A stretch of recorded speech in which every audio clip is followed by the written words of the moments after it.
Now it's time for my story. My story deals with a man who used to live in that old dilapidated house behind those trees. We're not supposed to be this close to it because many strange things happen around here. He was a farmer with his family, wife and 2 children. He was an evil man. Ugly and mean. He'd beat his wife and brutally punish his children. He'd drink at the tavern and fight all the time. He once had a piece of his nose bitten off in a brawl and didn't feel a thing. It was a night like tonight, many, many years ago. Wait a minute. Now that I think about it, it was the same night as tonight. The woods, quiet and dark. The farmer, for no apparent reason, went stark, raving mad. He walked into his bedroom with an axe in his hand and chopped his sleeping wife into little pieces. Then, with his bloodlust awakened, he walked down the hall to his son's room and took an axe to him, and he still wasn't finished. He walked across the hall to his daughter's room, and without so much as a word, he chopped her into little pieces too. Then he calmly walked into the tavern, lifted the bloody axe onto the bar, and ordered himself a beer.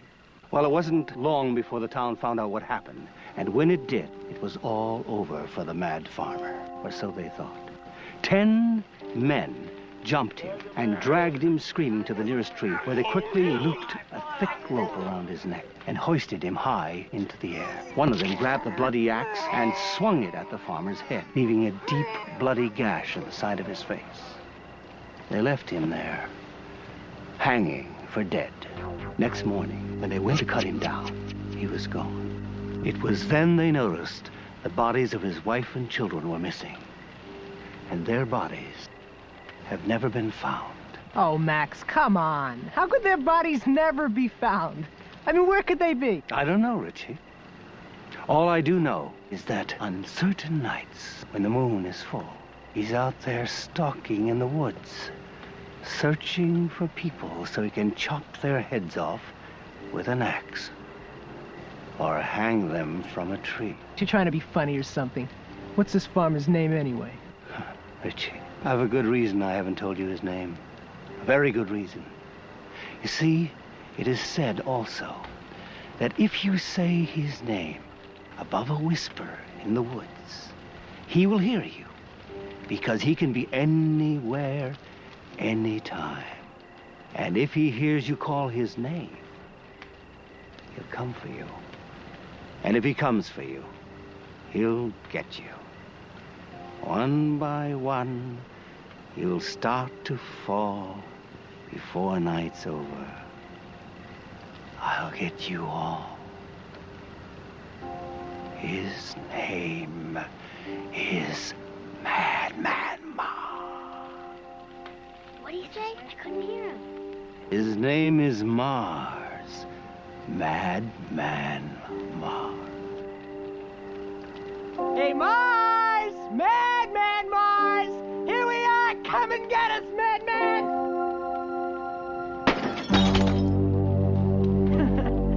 Madman Marz! Oh, Richie, now you've done it.